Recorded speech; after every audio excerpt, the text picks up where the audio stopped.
Students, today we will learn the chapter the world population distribution density and growth। इस chapter को हम लोग आज पढ़ेंगे। इसमें जो टॉपिक हम कवर करेंगे, पहला टॉपिक है द मोस्ट पॉपुलस कंट्रीज, यानी डेंसिटी ऑफ पॉपुलेशन क्या होता है। उसके बाद factor influencing the distribution of population, geographical factor कौन कौन से हैं, इकोनॉमिकल फैक्टर कौन कौन से हैं, और सोशल एंड कल्चरल फैक्टर भी इन्वॉल्व होती है हमारे डिस्ट्रीब्यूशन ऑफ पॉपुलेशन में। साथ ही साथ हम पढ़ेंगे कंपोनेंट्स ऑफ पॉपुलेशन चेंज, कौन कौन से कंपोनेंट्स हैं जो हमारे पॉपुलेशन को चेंज, ग्राफिक ट्रांजिशन क्या होता है, और पॉपुलेशन कंट्रोल मेजर यानी कौन कौन से मेजर्स हम ले सकते हैं जिनके कारण हमारा जो पॉपुलेशन है वो कंट्रोल हो सकता है। The world population distribution density and growth के चैप्टर की बात करें तो इसमें अगर किसी भी देश की बात करते हैं तो वहां की जो नागरिक होते हैं वो क्या है, वहां की वेल्थ है। The people of a country is the real wealth of a country is known by it's people. अगर किसी भी कंट्री की बात करते हैं तो वो कंट्री किसके द्वारा जानी जाती है, वहां के नागरिकों द्वारा जानी जाती है। World total population is about 6 to 8 billion. अगर हम जनगणना की बात करते हैं 2011 की तो नियर अबाउट 6 बिलियन थी। वहीं पर अगर हम आज बात करते हैं प्रेजेंट डे में 8 बिलियन के एवं पॉपुलेशन मानी जाती है। चार्ल्स बी कैल्सी कहते हैं कि Asia is the place where people are few and few places where are many. इसका मतलब ये है कि एशिया में बहुत सारे जगह ऐसे हैं जहां पर बहुत पॉपुलेशन क्या है, बहुत ज्यादा है, और कई प्लेसेस ऐसे हैं जहां पर पॉपुलेशन बहुत कम है। Pattern of population distribution in the world में बात करें तो 10 मोस्ट पॉपुलस कंट्रीज जो हैं वो हैं China, India, USA, Indonesia, Brazil, Pakistan, Nigeria, Bangladesh और रसिया, मैक्सिको। ये जो टॉप 10 कंट्रीज हैं इनमें से नियर अबाउट 6 कंट्रीज ऐसे हैं जो कि एशिया में ही आते हैं, एशिया कॉन्टिनेंट के ही देश हैं।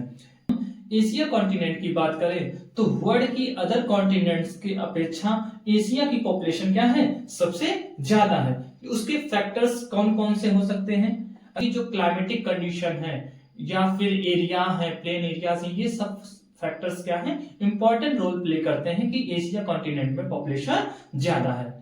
अगर हम वही डेंसिटी ऑफ पॉपुलेशन की बात करें, डेंसिटी ऑफ पॉपुलेशन होता है population upon area influencing the distribution of population की अगर हम बात करें कौन कौन से कारण हैं जो हमारे पॉपुलेशन को इन्फ्लुएंस करते हैं, कौन से हो सकते हैं। पहला ज्योग्राफिकल फैक्टर, इस एरिया में रहते हैं वो एरिया कैसे है, वहां पर पानी की अवेलेबिलिटी कैसी है, या फिर हम बात करें वहां का लैंडफॉर्म कैसे है, या क्लाइमेट या सॉइल की।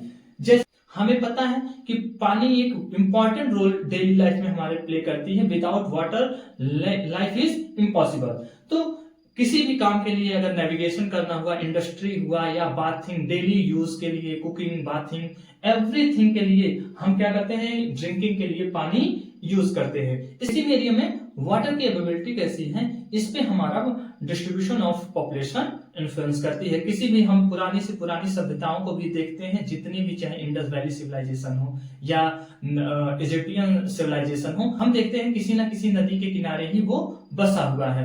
क्यों? क्योंकि पानी इंपॉर्टेंट रोल प्ले करती है हमारे डेली लाइफ में। दूसरा, अगर हम लैंडफॉर्म की बात करें तो प्लेन एरियाज में लोग ज्यादा रहना प्रीफर करते हैं। क्यों? क्योंकि यहाँ पर रोड बनाना या फिर कह सकते हैं इंडस्ट्री लगाना, या जो स्लोप्स, जेंटल स्लोप्स होते हैं वहां पर भी फेवरेबल प्रोडक्शन होता है, और साथ ही साथ हमारा कम्युनिकेशन बेहतर होता है। इसके कारण हमारा जो लैंड फॉर्म होता है वो भी एक रोल प्ले करता है हमारे डिस्ट्रीब्यूशन ऑफ पॉपुलेशन को इन्फ्लुएंस करने में। नेक्स्ट ज्योग्राफिकल फैक्टर की बात करते हैं तो उसमें क्लाइमेट भी एक फैक्टर है जो हमारे पॉपुलेशन डिस्ट्रीब्यूशन को इफेक्ट करती है। क्योंकि ह्यूमन बीइंग हाई टेम्परेचर या कोल्ड डेजर्ट एरियाज में रहना इम्पॉसिबल है ह्यूमन बीइंग को। ये भी क्या करती है, ह्यूमन हैबिटेशन को अनकंफर्टेबल करती है, जिसके कारण लोग मॉडरेट एरियाज में ज्यादा रहना प्रीफर करते हैं। नेक्स्ट जो फैक्टर है हमारे ज्योग्राफिकल फैक्टर में वो है सॉइल। सॉइल कैसी होनी चाहिए, फर्टाइल होनी चाहिए। फर्टाइल रीजन में रहना लोग ज्यादा प्रीफर करते हैं, क्योंकि ये क्या है, फर्टाइल लैंड हमारे एग्रीकल्चरल पर्पस के लिए बहुत ही इंपॉर्टेंट रोल प्ले करता है। अगर हम इकोनॉमिक फैक्टर की बात करें तो इकोनॉमिक फैक्टर में हमारे मिनरल्स, अर्बनाइजेशन और इंडस्ट्रियलाइजेशन, ये 3 मुख्य कारण है जो हमारे पॉपुलेशन को इन्फ्लुएंस करते हैं।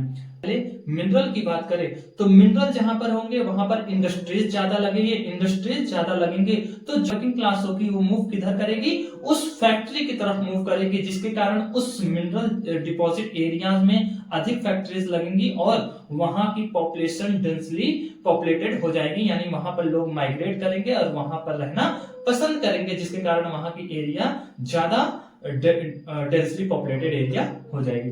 वहीं पर अगर अर्बनाइजेशन की बात करें, शहरीकरण की बात करें तो शहर में एम्प्लॉयमेंट के चांसेस ज्यादा होते हैं, एजुकेशन सुविधा या हॉस्पिटल की बात करें, यानी जो भी कम्युनिकेशन की बात करें, ट्रांसपोर्टेशन की बात करें, हर एक चीज बेहतर होता है। शहरीकरण के कारण ही लोग वहां पर जाना प्रेफर अधिक करते हैं और ये एक कारण है कि लोगों को वो आकर्षित करती है अपनी तरफ और यहाँ से सुदूर एरिया से या कह सकते हो रूरल एरिया से लोग अर्बन एरियाज की तरफ मूव करते हैं। वहीं पर नेक्स्ट इंडस्ट्रियलाइजेशन, जहां पर भी हम इंडस्ट्रियलाइजेशन देखते हैं वहां पर वर्किंग क्लास मूव करती है, ज्यादा पॉपुलेशन उधर मूव करती है और जिनके कारण वहां की पॉपुलेशन क्या करती है, वर्किंग डेंसली पॉपुलेटेड एरिया हो जाती है और वहां पर जॉब अपॉर्चुनिटीज भी अधिक मिलती है।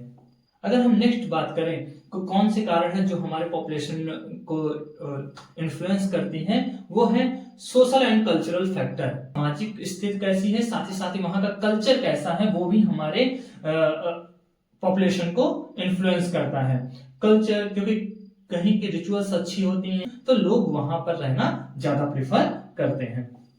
की बात करें कंपोनेंट ऑफ पॉपुलेशन चेंज की अगर हम बात करते हैं तो 3 कंपोनेंट्स हैं जो हमारे पॉपुलेशन चेंज में इंपॉर्टेंट रोल प्ले करते हैं, वो है बर्थ, डेथ एंड माइग्रेशन।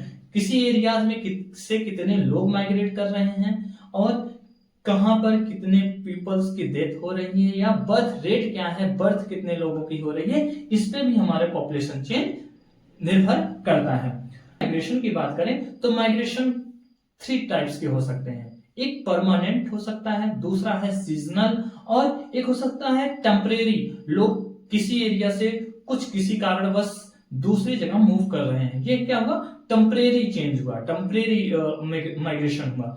अगर हम सीजनल की बात करें कि कुछ सीजन हमने देखा है वर्किंग क्लास जो होती है कुछ पर्टिकुलर सीजन में किसी नई जगह पर जाकर अपने वर्क को कर उसके बाद वहां से वापस अपने गांव या अपने घर आ जाती हैं।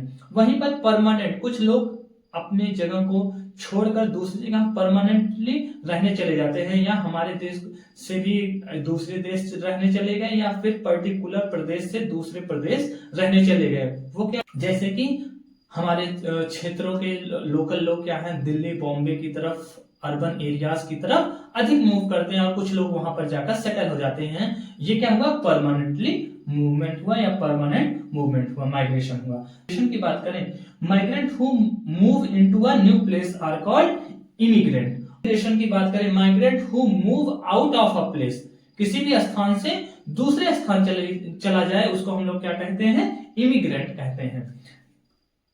नेक्स्ट टॉपिक आपका है डेमोग्राफिक ट्रांजिशन। डेमोग्राफिक ट्रांजिशन होता है किसी भी पर्टिकुलर एरिया में पॉपुलेशन फ्यूचर में कितनी होगी या फ्यूचर प्रिडिक्ट करते हैं हम लोग कि फ्यूचर में उस जगह की पॉपुलेशन कितनी होगी किसी पर्टिकुलर रीजन या एरिया की, उसको हम लोग क्या कहते हैं, डेमोग्राफिक ट्रांजिशन, यानी चेंज कितना होगा जनसंख्या में। प्रिडिक्ट करते हैं हम लोग कि फ्यूचर में वहां पर्टिकुलर रीजन की या पर्टिकुलर एरिया की पॉपुलेशन कितनी होगी, वो उसको हम लोग क्या कहते हैं, डेमोग्राफिक ट्रांजिशन कहते हैं। नेक्स्ट, पॉपुलेशन कंट्रोल मेजर्स की बात करें, कौन कौन से मेजर्स हैं जो हम लोग ले सकते हैं पॉपुलेशन को कंट्रोल करने के लिए, तो फैमिली प्लानिंग से हम लोग क्या कर सकते हैं, पॉपुलेशन को कंट्रोल में कर सकते हैं। जिसके चैप्टर में हम लोग यही टॉपिक कवर किए और कैसा लगा आपको वीडियो जरूर बताइएगा। नेक्स्ट चैप्टर नेक्स्ट वीडियो में हम लोग पढ़ेंगे। Thank you class.